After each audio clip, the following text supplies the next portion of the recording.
Good morning. I'm very honored to be asked to offer these thoughts this morning. I've entitled these thoughts, Beyond Disabilities, Diagnosis, and Disorders, Prophetic Resistance to the Language of Normalcy Theology and Disability Impacting Professional Ministerial Practice. What a horrible title, now that I read it. I don't know what I was thinking, but what I'm really interested is today is to pick up on what we heard in our meditation this morning, and that is that we are more than we know. And I'm going to do a little twist on that, and that is that we are more than our diagnoses. Today, I hope maybe to make you feel a bit uncomfortable or uneasy. Perhaps maybe I might offend you or provoke you in some way, and I do so with great respect and an openness to dialogue. So in my work, I'm keenly interested in exploring the ways that discourses of normalcy have become the new religion in our society. Similar to Hans's discussion of the Calvin legacy in popular religion, I might also suggest that a new popular religion is prevalent in our cultures, at least in the West, and that is the religion of normalcy.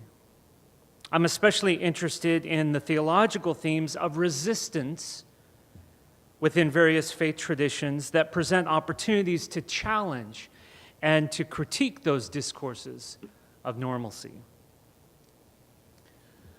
So I come to this work shaped largely by my ministry as a bilingual hearing pastor in a culturally deaf congregation in Baltimore, Maryland. This is a congregation where most of my congregants rejected the diagnosis of disabled placed upon them by the medical, educational, and social service systems of which they were a part. I also bring to this discussion my clinical work as a pastoral counselor, in which I am compelled to use diagnostic criteria established by the American Psychiatric Association in order for those who come to me for consultation to have access to health insurance reimbursement. Keep in mind that these criteria by the APA are vetted and adopted through a political process, not a scientific one.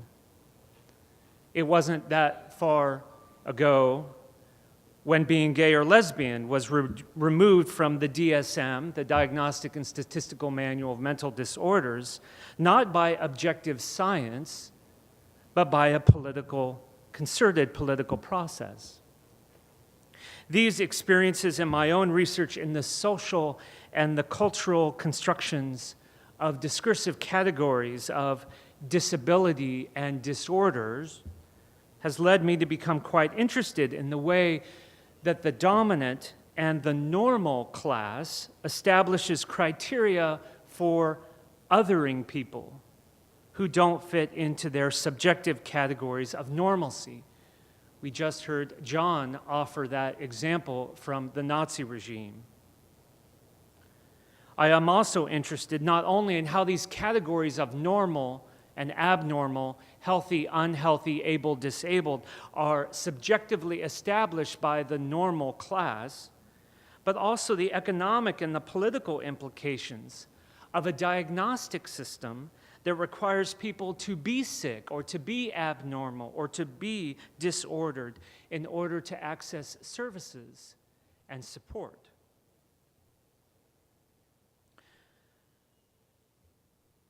So let me begin with my own experience. For most of my adult life, I have lived with a longtime companion, which I have named melancholy. And melancholy had this way of showing up on my doorstep, often at very inconvenient times, convincing me to stay in bed, to isolate. Melancholy was very seductive. And at times it was able to convince me that ending my life was a better option than continuing to live. And over the years, I had developed strategies for my relationship with melancholy to keep it at bay. My diet and regular exercise and prayer and meditation. But then one day I was having my annual physical, and my physician told me that melancholy wasn't melancholy, it was actually major depressive disorder. And she quickly prescribed an SSRI antidepressant. She identified the billing code in the DSM-4, and now I was disordered. Great. Immediate access to medication. Excellent. Access to 12 sessions of psychotherapy. CBT, cognitive behavioral therapy, of course, because that's evidence-based. Great. Well, it was all great until I updated my life insurance policy. Denied. Or until I applied for disability insurance when I changed jobs. Denied. Or when I applied for a job that asked me whether I had ever used psychiatric medication. Denied. So this, I think, is the dilemma of the diagnostic system. In order to access services and support, we must become disordered or disabled. And then that diagnosis follows us the rest of our life in our now electronic medical records.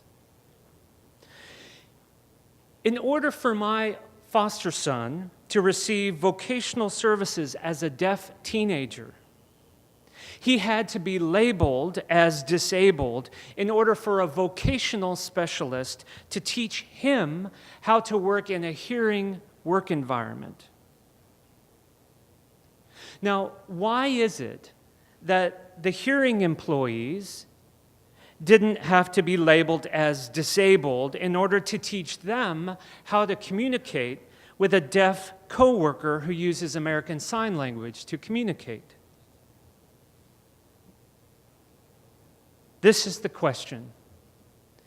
Who gets to decide?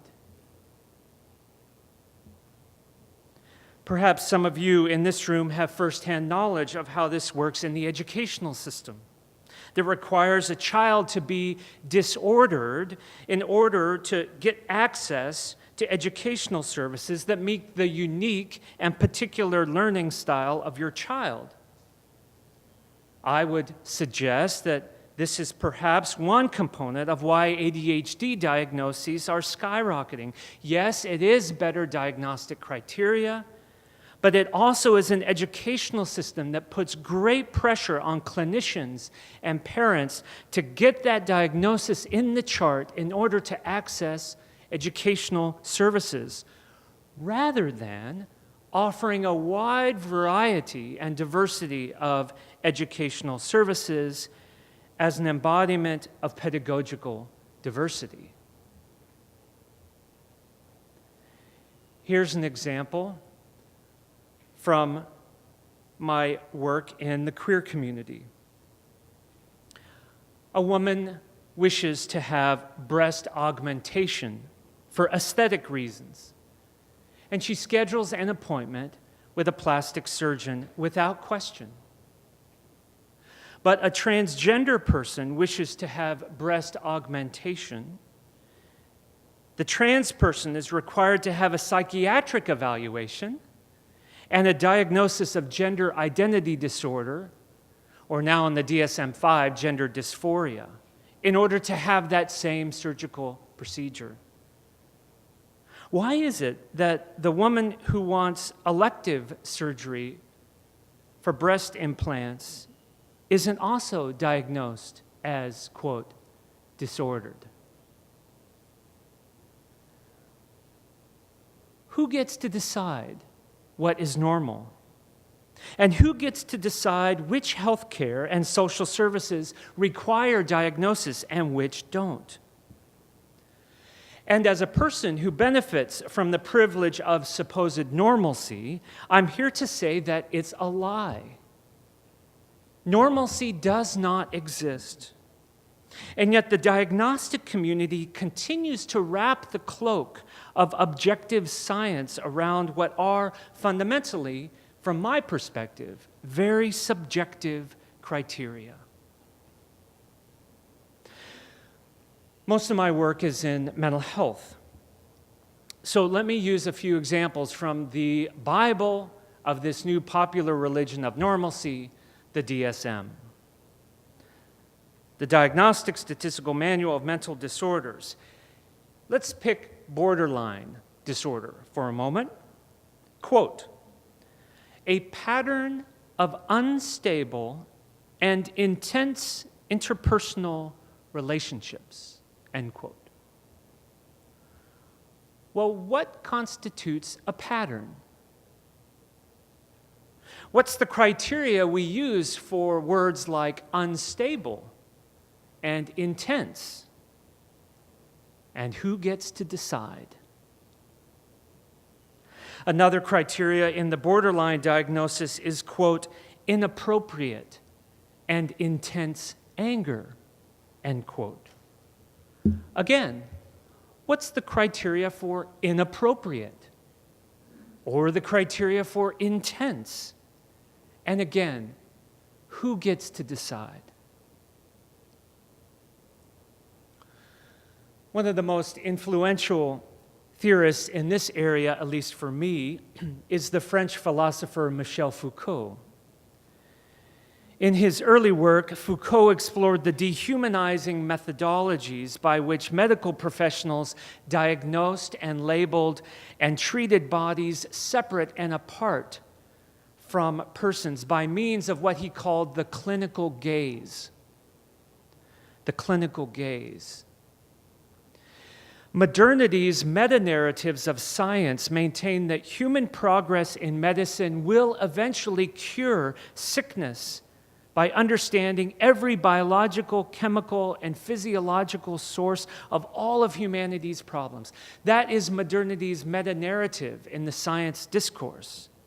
And by examination, that is, by the gaze, looking upon the body's symptoms, a physician may identify the illness and cause which, according to Foucault, results in the person becoming lost in the diagnosis. The gaze only sees the body and doesn't see the person. We see this clinical gaze most recently in the US when the National Institutes of Mental Health decided that they were going to strive to find genetic markers for every single mental illness, and this push to scientifically prove the existence of mental illness. This clinical gaze is also true for other psychiatric diagnoses and the resulting disorders, which are often, in the words of Gertz, thin descriptions of humans and their behavior and their personalities.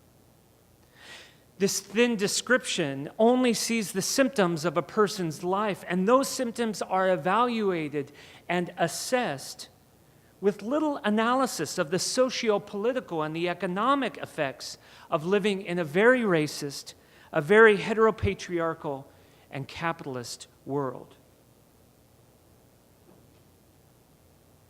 Do you remember the historic diagnosis of hysteria, which was critically deconstructed to have been based upon sexist assumptions about the health and the behavior of women?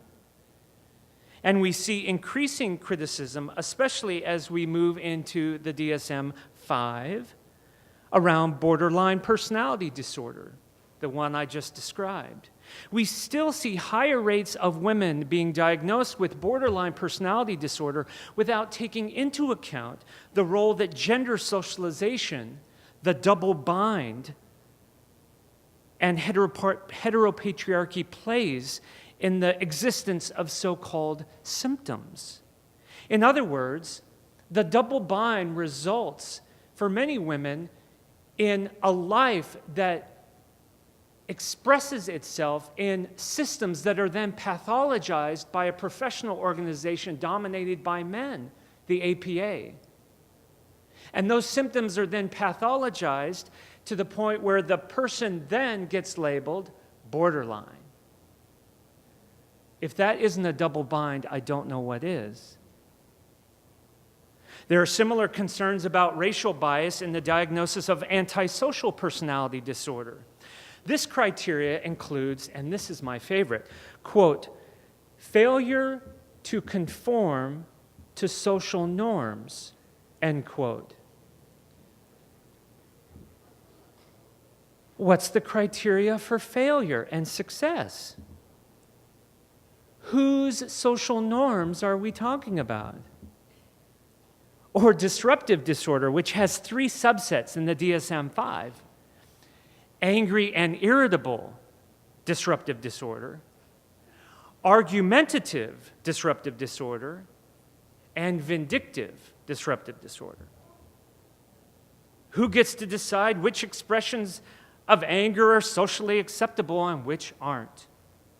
And we know, more often than not, it is white, middle class, formally educated clinicians diagnosing black and brown boys from working class and poor families.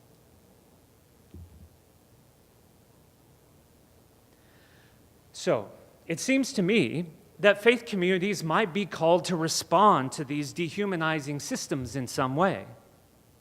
And as a pastoral theologian in the Christian tradition, it's my reading of our tradition that Jesus felt a particular responsibility to those who were dehumanized by the religious establishment of his time.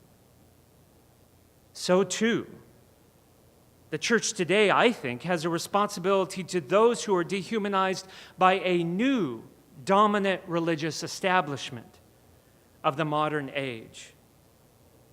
The industrial diagnostic complex.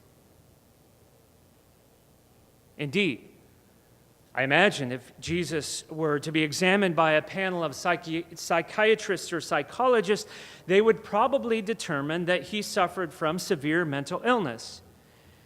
My 2 favorite are antisocial personality disorder and disruptive disorder. Yes, I do understand the benefit of what I call the diagnostic turn. The reliance on what on the surface may seem to be scientifically established criteria for figuring out what's wrong with me.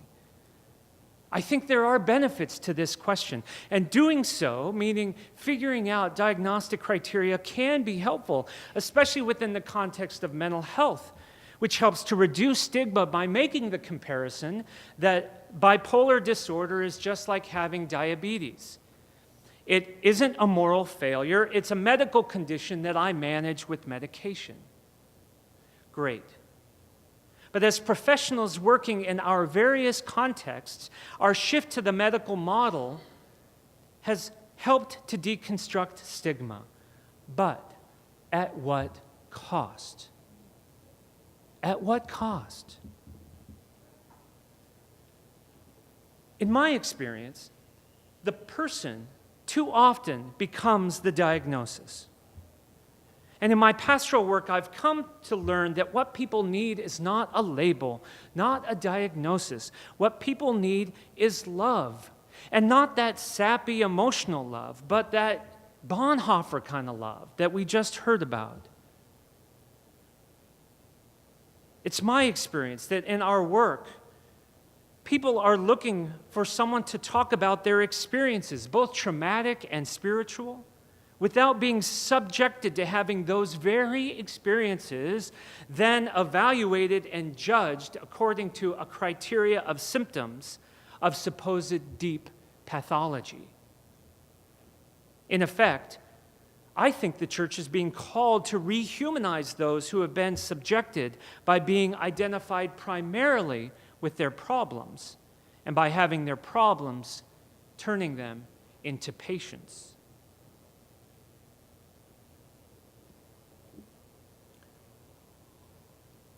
Now, I want to be clear here, just on the record. I'm not saying that we should all stop taking our medicine. Though we should challenge the prevailing systems that assume that all problems are solved by medication. Or that we should refuse treatment. I'm not saying we should all, quote, refuse treatment, but I do realize that for some, refusing treatment may in fact represent an important act of self-advocacy. And the Mad Prive movement and the psychiatric survivors movements have much to offer this discussion around these questions of the dehumanizing effects of diagnosis and treatment. What I'm talking about here is deconstructing, literally taking apart the pieces of the discourses of power that establish normalcy based upon arbitrary categories, and to resist those systems, those normalizing systems that use very subjective criteria cloaked in supposed science to diagnose disorders, all using a diagnostic manual that requires clinicians to label people as disordered in order to access health insurance reimbursement. This manual, this Bible, by the way, has made the APA millions of dollars in revenues. And it's made the pharmaceutical companies billions of dollars in profits. And now the newly released DSM-5 with the price tag of $199, of course it's $149 if you buy it as an ebook, is poised to make the APA millions of dollars more. So here I've been making the argument that the diagnostic system, also known as these discourses of normalcy, this system labels people as disordered or disabled over and against arbitrarily established criteria for normalcy, as if there is such a thing as bodily or mental perfection. There isn't. In fact, I was really moved when Chantel made this great reflection during her meditation on Monday, when she said, disability is not a form of imperfection. This theological anthropology that there is something as bodily perfection, or in my world, mental health. What is it? And how do we establish its criteria theologically? I look forward to that conversation that John is going to offer us around what is health and what is normalcy theologically. So let's take it a bit further. After persons are labeled and then they're evaluated on how well we can behave or act or navigate in a world according to these arbitrary rules established by the able-bodied hegemony. This is what Jeremy described yesterday as passing as non-disabled. Now, what do I mean by this? About once we've been labeled, we're then evaluated on how we can behave and act and navigate as, quote, mentally healthy. Well, let's use an example from the ADA for a moment. The ADA was an important piece of legislation that we know protecting civil rights of persons with disabilities. But let's remember the resistance of public institutions, including faith communities, I might add, to construct cutaway sidewalk curbs or to install door openers or to build ramps. And this resistance to the ADA illustrates how normalcy is just arbitrary. The fact that such actions, meaning the fact that actions like cutaway curbs and door openers and ramps are called accommodations by the ADA, inherently assumes that step-up curbs or swing doors or stairs are inherently normative. That architecture is normative and all of these other architectures are accommodations makes the subjective point. And more importantly, that those who navigate life differently are somehow constitutively disabled. Here, the norms of stepping up onto a curb or opening a swing door or walking up and down stairs have been constituted by the dominant architecture of our Western world. But such architecture is arbitrary. It's arbitrarily instituted as normal by whom? By the supposed able-bodied hegemony. In other words, the inability to navigate these arbitrarily established architectures now makes the person disabled. The architecture itself has disabled the person. We know this argument, hopefully. This shouldn't be new to you. On my flight out here, I was reminded of how these normalizing discourses are quite arbitrary, and they're established by capitalist systems. The normalizing gaze is operative when a major airline carrier announces plans to charge 2 tickets for a larger passenger because the person's body requires more room. The norm against which the passenger is considered, quote, large, there's the diagnosis, large, is relative to the passenger's difference from the arbitrary construction of the airplane seat size. The seat size determined on what criteria? Profit. Thus, the able-bodied hegemony decides upon normative categories and criteria, that is, the size of the airplane seat, and then labels persons whose bodies don't fit into the seat as having problematized or disordered bodies. So the point here is that it's impossible to live outside of these diagnostic, normalizing categories of language, and the implications for theological anthropology, which is my most passionate question, that is, who is God and who are we and what's our relationship to God and each other? Theological anthropology seems to be twofold, and I'll offer those to you this morning. The first is, who has the power to name what is normal and what is not? And the second question is, how do communities of faith and professionals working in these contexts resist that normalizing gaze as an act of prophetic witness? So first, who gets to decide?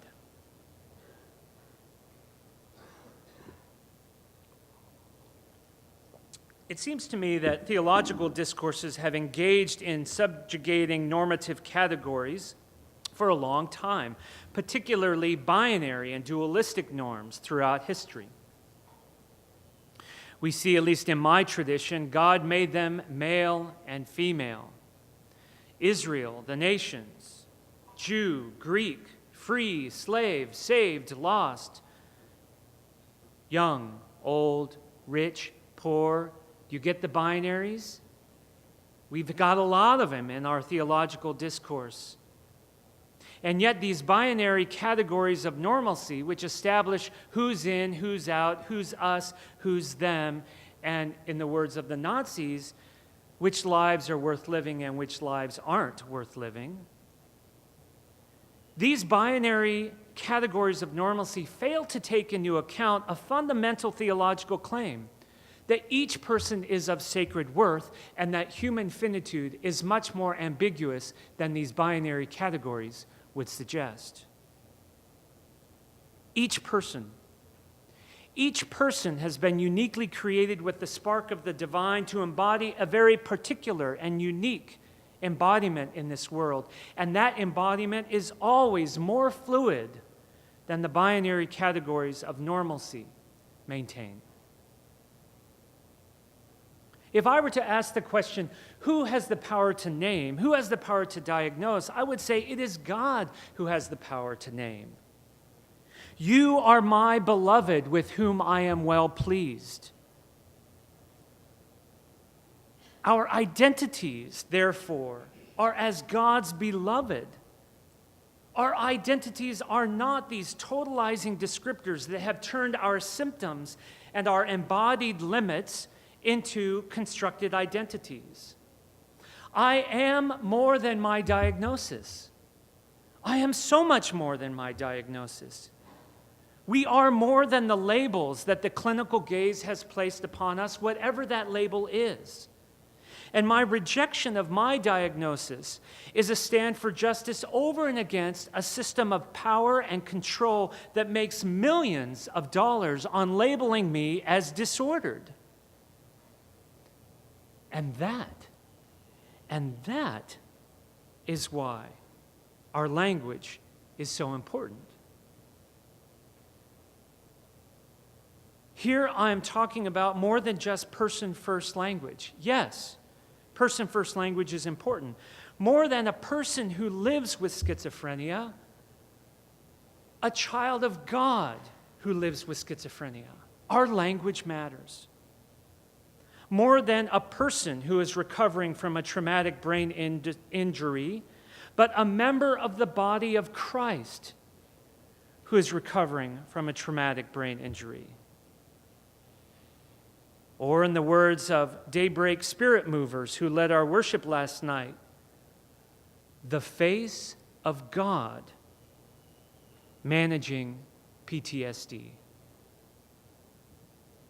Language matters, and our language has the power to shape and to change these dehumanizing discourses of normalcy.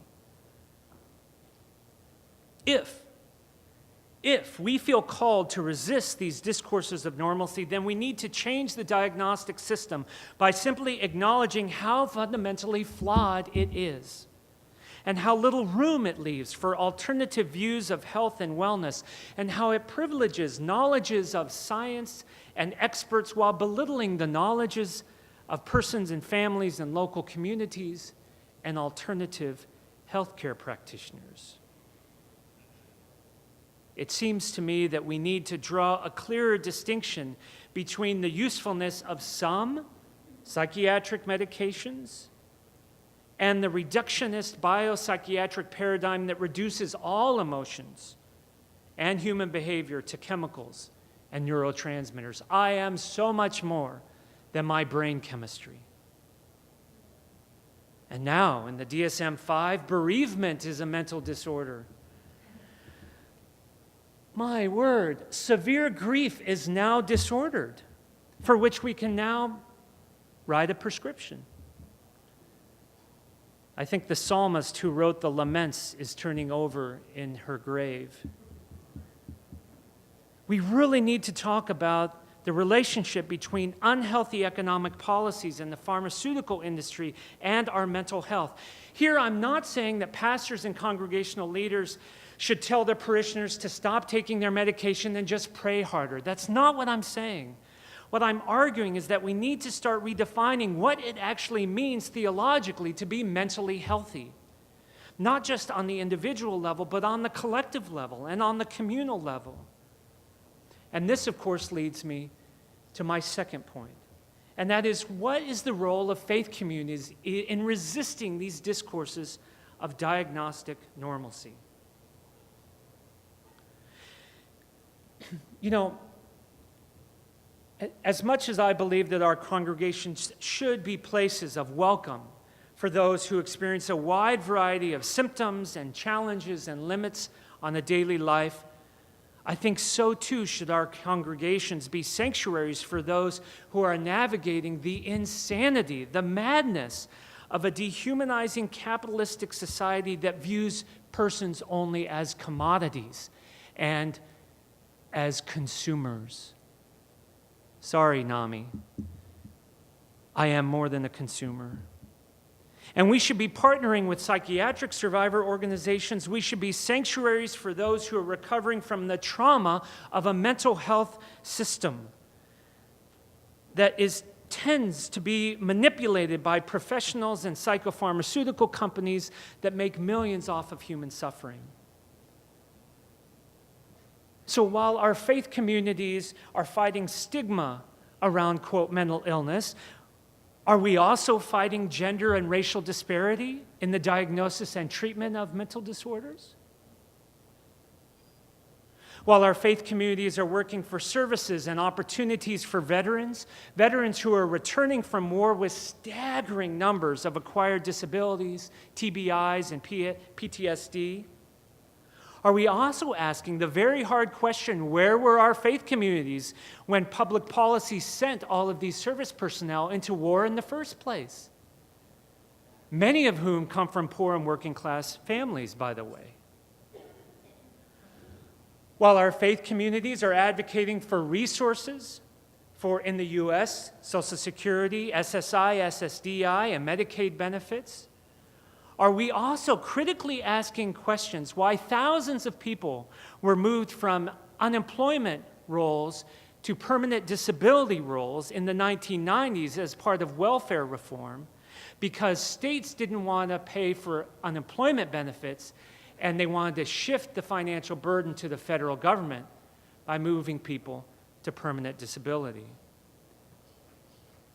While our faith communities are working for equal access to health care, are we also working for human rights in those healthcare systems by demanding full and informed consent, including evidence-based assessments of the risks and the benefits of treatment, especially neuroleptic medication and electroshock therapy? And finally, while our faith communities are making our buildings and our worship and our liturgy accessible for all types of bodies and all types of brains, are we also willing to do the hard work of deconstructing our own theological commitments that kept temporarily abled persons in positions of power and leadership, while including those whose bodies don't fit the category of normal? Why is it that we pat ourselves on the back when we make our buildings and our liturgy accessible, when it was our own ableist theology that made them inaccessible in the first place?